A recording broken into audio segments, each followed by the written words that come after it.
कहानी की शुरुआत होती है चौथे वर्ष की एक मेडिकल स्टूडेंट से। लड़की का नाम है जियून। वह असल में जानवरों की डॉक्टर बनने के लिए मेडिकल कॉलेज में पढ़ाई कर रही थी। जियून हमें बताती है, मुझे तो लगता है मेरा जन्म ही सिंगल रहने के लिए हुआ है, क्योंकि मैं आसानी से किसी से घुल मिल नहीं पाती। बहुत डरपोक और साधारण स्वभाव की लड़की हूँ मैं। यहाँ तक कि हॉस्टल की मेरी रूममेट्स से भी मेरा रिश्ता अच्छा नहीं है। वे मुझे कोई ध्यान ही नहीं देती। जिया नाम की लड़की मेरी चीजें बिना पूछे इस्तेमाल कर लेती है और दिन भर बस अपने बॉयफ्रेंड से फोन पर बातें करती रहती है। वहीं डैनी नाम की लड़की मेरा खाना बिना पूछे खा जाती है। मिन नाम की लड़की बहुत मॉडर्न टाइप की है। वह हर वक्त सोशल मीडिया में ही लगी रहती है। लेकिन कॉलेज की लाइब्रेरियन मिस चॉय से मेरा अच्छा रिश्ता बन गया है, क्योंकि मैं ज्यादातर वक्त लाइब्रेरी में ही बिताती हूँ। असल में पढ़ाई के साथ साथ मेरे पास एक सीक्रेट कहानी भी है, जिसे मैंने कभी किसी से शेयर नहीं किया। अगले सीन में दिखाया जाता है कि प्रैक्टिकल क्लास में जियून को सर्जरी करने के लिए कहा जाता है। डर के मारे उसके हाथ पांव कांपने लगते हैं। जब टीचर उसे डांट देती है तो वह रोने लगती है। तभी वह हमें अपनी सीक्रेट कहानी सुनाना शुरू करती है। कॉलेज के पहले दिन ही उसने एक लड़के को देखा और उससे प्रभावित हो गई। उस लड़के का नाम था गो। वह एग्रीकल्चर की पढ़ाई कर रहा था। पहली नजर में ही जियून को वह अच्छा लगने लगा, क्योंकि गो बहुत ही दयालु था और जानवरों व प्रकृति के प्रति बेहद संवेदनशील। लेकिन जियून उससे अपने दिल की बात कहने की हिम्मत कभी नहीं जुटा पाई। इसलिए उसी दिन से वह एक एक करके लव लेटर लिखने लगी, मगर कभी भी गो को नहीं भेजी। सब अपने पास ही संभाल कर रखती थी। लाइब्रेरी की खिड़की से गो के हॉस्टल का कमरा दिखता था। इसी वजह से जियून घंटों लाइब्रेरी में बैठी रहती और दूर से उसे देखा करती। एक दिन क्लास जाते वक्त वह कॉलेज गार्डन में ठोकर खाकर गिर पड़ी। तभी गो आकर उसे पकड़ लेता है और उसके हाथ में रखे सेब को उठाकर उसमें काट लेता है, क्योंकि उसे सेब बहुत पसंद था। जियून तो हैरान रह गई। उसके लिए ये किसी सपने जैसा था। फिर गो सेब के पेड़ पर चढ़कर कहता है, ये पेड़ 40 साल पहले ताइवान के ताइपे शहर से लाया गया था। इसे इस कॉलेज की एक महिला टीचर ने अपने प्यार की निशानी के तौर पर लगाया था, इसीलिए इस पेड़ को सब लव ट्री कहते हैं। इसके बाद गो एक और सेब तोड़कर लाता है और कहता है, माफ करना, मैंने गलती से तुम्हारा सेब खा लिया, और साथ ही एक छोटे से कागज पर कुछ लिखकर उसे देता है।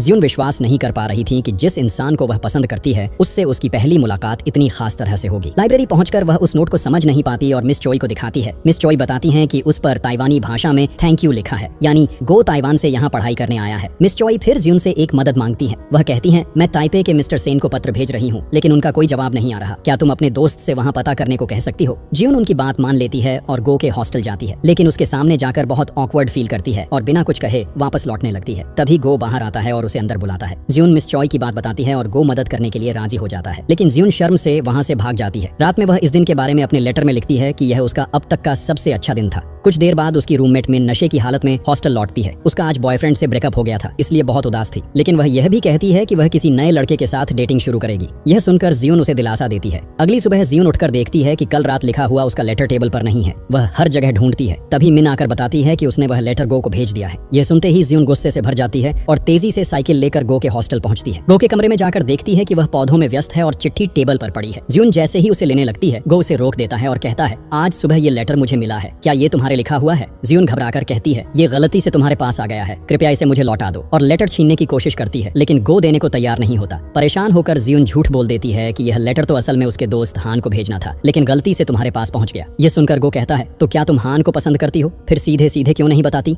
जियून चुप हो जाती है। तभी फोन की घंटी बजती है और गो का ध्यान उधर चला जाता है। मौके का फायदा उठाकर जियून लेटर लेकर भाग जाती है। उस रात वह फिर एक नया लेटर लिखती है और उसमें आज के सारे वाकये दर्ज कर देती है। अब जियून छुप छुप कर गो को फॉलो करने लगी। उसे लगता कि दूर से ही उसे देखना भी एक सुकून देता है। इसी तरह कुछ दिन बीत गए। एक दिन जियून एक छोटे से सेब के पेड़ को पानी दे रही थी। तभी गो और हान वहाँ आते हैं। हान एक बीमार बिल्ली का बच्चा लाया था इलाज कराने, लेकिन जियून अभी पूरी तरह डॉक्टर नहीं बनी थी, इसलिए वह इलाज नहीं कर पाई। तब हान उस बिल्ली को लेकर हॉस्पिटल चला गया और गो वहीं खड़ा रहकर जियून से बातें करता रहा। जाते जाते उसने जियून को मूवी देखने के लिए इन्वाइट किया। रूम में लौटकर जियून ये बात मिन को बताती है। मिन कहती है कि वह फिन नाम के एक लड़के को डेट कर रही है। ये सुनकर जियून खुश हो जाती है। फिर बताती है कि गो ने आज रात मूवी देखने के लिए बुलाया है, लेकिन वह नहीं जाएगी क्योंकि उसे बहुत शर्म आ रही है। मिन उसे जबरदस्ती मूवी देखने भेज देती है। थिएटर में जियून गो के बगल में बैठकर मूवी देख रही थी। तभी अचानक उसने देखा कि फिन किसी दूसरी लड़की के साथ मूवी देख रहा है, यानी वह मिन को धोखा दे रहा था। थोड़ी देर बाद फिन उस लड़की को लेकर एक बार में चला जाता है। जियून उसका पीछा करते करते उसी बार तक पहुंच जाती है और उसके इस गलत काम को अपने मोबाइल में वीडियो बनाने लगती है। ये देखकर फिन और उसकी गर्लफ्रेंड बहुत गुस्सा हो जाते हैं। फिन की गर्लफ्रेंड उस वीडियो को डिलीट करने के लिए कहती है, लेकिन जियून उसकी बात नहीं मानती। तभी वह लड़की जियून को थप्पड़ मारने ही वाली होती है कि अचानक वहाँ गो पहुंच जाता है और उसका हाथ पकड़ लेता है। इधर फिन एक कांच की बोतल तोड़कर उसी से जियून के गले पर वार कर देता है। ये देखकर गो बहुत गुस्से में आ जाता है और फिन को मारकर घायल कर देता है। इसके बाद वे दोनों हॉस्टल लौट आते हैं। गो सबसे पहले जियून के गले पर पट्टी बांधता है। पट्टी बांधते समय वह जियून के बहुत करीब आ जाता है। जियून के लिए ये पल किसी सपने से कम नहीं थे। अगली सुबह जियून कहती है कि मिस चोई की तबीयत ठीक नहीं है, उन्हें देखने जाना होगा। फिर वह पूछती है, क्या तुमने ताइवान वाला एड्रेस पता किया? गो जवाब में हाँ कहता है। वे दोनों मिस चोई के घर पहुंचते हैं। गो मिस चोई को कई तस्वीरें दिखाकर बताता है, जिस एड्रेस पर आप चिट्ठियां भेज रही थीं वहां अब कोई नहीं रहता, इसलिए आपके पत्रों का कोई जवाब नहीं आया। बातों ही बातों में लंच का समय हो जाता है। जियोन और गो किचन में जाकर खाना बनाने लगते हैं। खाना बनाते बनाते जियोन अपनी बचपन की कहानी सुनाती है। वह बताती है कि जब वह बहुत छोटी थी तभी उसके माता पिता का तलाक हो गया था। इसके बाद वह अनाथालय में बड़ी हुई। वहीं उसने खाना बनाना और घर के सारे काम करना सीखा। गो वैसे ही लड़कियों को बहुत पसंद करता था। खाना खाते समय मिस चोई भावुक होकर बताती हैं कि सेन उसका बचपन का दोस्त था। वह उसे बहुत पसंद करती थी, लेकिन कभी अपने दिल की बात कह नहीं पाई। इसी वजह से उसने कभी शादी नहीं की। फिर बताती है कि कुछ साल पहले सेन ने उसे एक गाने की सीडी और एक चिट्ठी भेजी थी। उस चिट्ठी में लिखा था, जब भी तुम यह गाना सुनोगी तुम मेरे दिल की सारी अनकही बातें समझ जाओगी।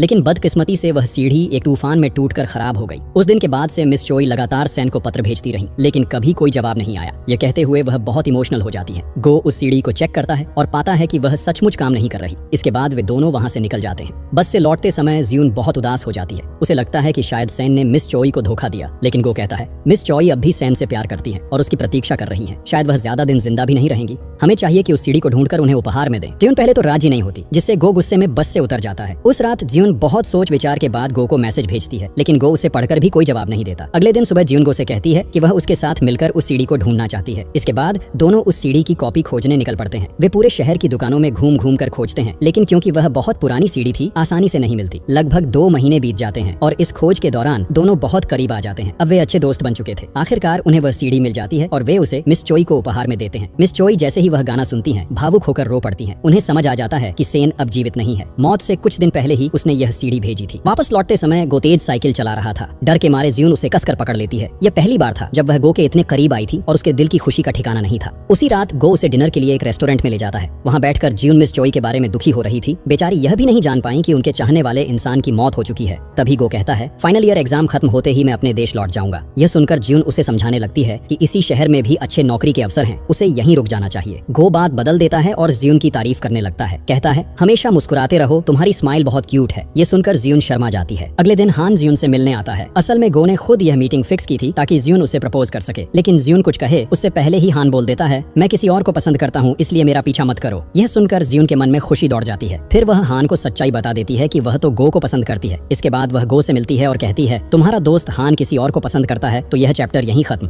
थोड़ी ही देर बाद बारिश शुरू हो जाती है। दोनों एक पेड़ के नीचे खड़े होकर बारिश से बचते हैं। जियोन कहती है, मेरे एग्जाम आने वाले हैं, फिर भी मैं अब तक साधारण सा ऑपरेशन भी नहीं कर पा रही हूँ। गो वादा करता है कि वह उसकी मदद करेगा। फिर दोनों एक ब्लेजर सिर पर रखकर हॉस्टल लौटते हैं। इस खूबसूरत पल को जियोन बहुत एंजॉय कर रही थी। उस रात वह गो को नौकरी का एक लिंक भेजती है ताकि वह यहीं रुक सके। अगले दिन ऑपरेशन थिएटर में गो जियोन की मदद करने आता है और पहली बार जियोन सफलतापूर्वक ऑपरेशन कर पाती है। दोनों एक दूसरे की मदद करते करते और भी करीब आते जाते हैं। कुछ दिन बाद सारे दोस्त मिलकर अम्यूजमेंट पार्क घूमने का प्लान बनाते हैं। जियोन बहुत सुंदर ड्रेस पहन कर आती है। गो उसकी तरफ से नजरें ही नहीं हटा पा रहा था। पार्क में घूमते वक्त वह साफ कह देता है कि आज वह बहुत सुंदर लग रही है। यह सुनकर जियोन शर्मा जाती है और चुप हो जाती है। तभी अचानक एक कार आकर उनकी कार से टकरा जाती है। इसके कारण गो के सिर में बहुत दर्द शुरू हो जाता है। सब लोग पार्क से वापस लौट जाते हैं ताकि गो और जियोन अकेले वक्त बिता सकें। इसके बाद गो जियोन को एक गार्डन में लेकर आता है। वहाँ हजारों जुगनू थे। यह नजारा देखकर जियोन का दिल भर आता है। उस गार्डन के बीच में एक बेहद खूबसूरत घर था। चारों ओर पेड़ पौधे, सुंदर लाइटिंग और फर्नीचर के साथ वह घर अद्भुत लग रहा था। जियोन पूरे घर को घूम घूम कर देखती है। वहाँ एक पोस्ट बॉक्स भी था। जब उसने पूछा तो गो ने बताया,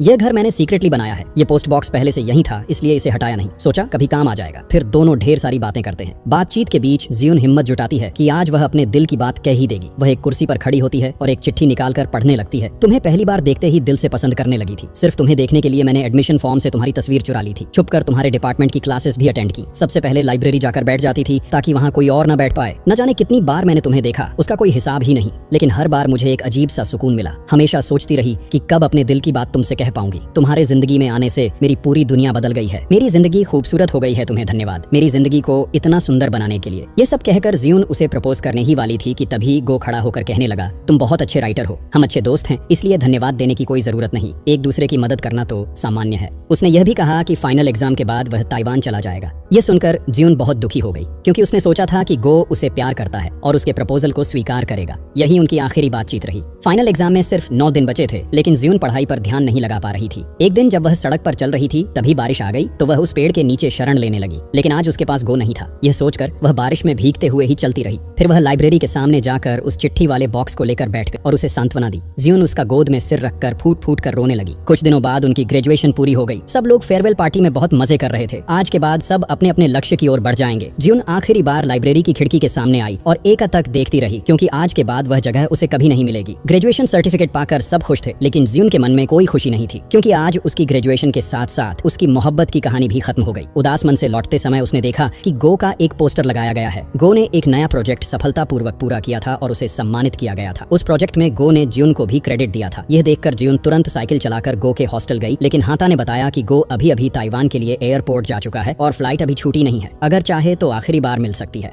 यह सुनकर जियुन तुरंत एयरपोर्ट पहुंची और पीछे से जोर से पुकार कर गो को रोक लिया। फिर वह चिल्लाकर कहने लगी, मैं तुमसे बहुत ज्यादा प्यार करती हूँ। तुम मुझे पसंद करो या न करो, मैं जिंदगी भर सिर्फ तुमसे ही प्यार करती रहूंगी और मैं चाहती हूँ कि तुम्हारी जिंदगी में ऐसी लड़की आए जो मेरी तरह तुम्हें सच्चा प्यार करे। यह सुनकर गो की आंखों से आंसू आ गए, लेकिन उसने कुछ कहे बिना ताइवान की उड़ान भर ली। इस तरह 1 साल बीत गया। एक रात जियुन अपनी सहेलियों के साथ गेट टुगेदर कर रही थी। मिन अब एक नए लड़के को डेट कर रही थी जिसे वह सच्चा प्यार करती थी। जिया पुलिस की नौकरी करने लगी थी और डैनी भी पहले से बहुत बदल चुका था। जियुन भी अब अपने करियर में व्यस्त थी और एनिमल वेलफेयर की हेड के तौर पर काम कर रही थी। सब इतने दिनों बाद मिलकर बहुत खुश थे और फिर सब अपने घर चले गए। उधर जियुन उदास मन से घर लौट रही थी क्योंकि अब उसका कोई अपना नहीं था। मिस चुई कुछ महीने पहले ही गुजर चुकी थी। सड़क पर चलते चलते अचानक एक जुगनू सामने आया और यह देखकर उसे उस सीक्रेट रूम की याद आ गई। फिर वह गो द्वारा बनाए गए उस कमरे में गई। सब कुछ पहले जैसा ही था, बस कुछ पौधे बिना देखभाल के सूख चुके थे। तभी उसकी नजर उस पोस्ट बॉक्स पर पड़ी और जिज्ञासावश उसने उसे खोला तो उसमें एक चिट्ठी रखी हुई थी। वह चिट्ठी गो की थी। उसने तुरंत उसे खोला और पढ़ना शुरू किया। उसमें लिखा था, मैं ताइवान के एक होटल में बैठकर यह चिट्ठी लिख रहा हूँ। मिस्टर सेन अपनी मौत से पहले यही रहते थे। इस होटल के मालिक सेन के दोस्त थे। उनकी मदद से मैंने सेन का छोड़ा हुआ एक बॉक्स मिस चुई तक पहुंचाया था। उस बॉक्स में बहुत सारी चिट्ठियां थी जो सेन ने मिस चुई के लिए लिखी थी। ये देखकर मैं तुम्हारे लिए बहुत जलन महसूस करता था क्योंकि इस मोबाइल और मैसेजिंग के जमाने में इतनी व्यस्तता के बीच तुम लोग इतने पत्र कैसे लिख पाते हो। सच में तुम्हारा प्यार असीमित है। शायद यह दुनिया और बदलेगी और तुम भी और व्यस्त हो जाओगी, लेकिन जानना चाहता हूँ क्या तब भी तुम अपने प्यार के निशान ढूंढोगी या मुझे स्वार्थी कहकर दूर कर दोगी। उस दिन जब तुमने चिल्लाकर अपने प्यार का इजहार किया था तब मेरा भी मन कर रहा था कि दौड़कर तुम्हें गले लगा लूं, लेकिन तुम्हारे दुख को और बढ़ाना नहीं चाहता था। सच तो यह है कि मैं भी तुम्हें उसी दिन पसंद करने लगा था जब हमारी पहली मुलाकात हुई थी। उसके बाद से तुम्हें एक नजर देखने के लिए मैंने कितनी कोशिशें की। एक पल के लिए भी तुम्हें देख लेता तो मंत्रमुग्ध हो जाता। दरअसल तुमसे मिलने के लिए मैं तुम्हारी क्लास में चला आता और तुम मुझे देखने के लिए मेरी क्लास में आ जाती। जिस दिन तुम ठोकर खाकर गिरने वाली थी उस दिन खुद को रोक नहीं पाया और तुम्हारे सामने आ गया। उस दिन मैं बहुत नर्वस हो गया था। उसके बाद सब कुछ धीरे धीरे ठीक चल रहा था, लेकिन एक दिन चेकअप में पता चला कि मुझे ब्रेन ट्यूमर है। डॉक्टर ने कहा था कि मेरे पास ज्यादा समय नहीं है। यह सुनकर मेरे होश उड़ गए।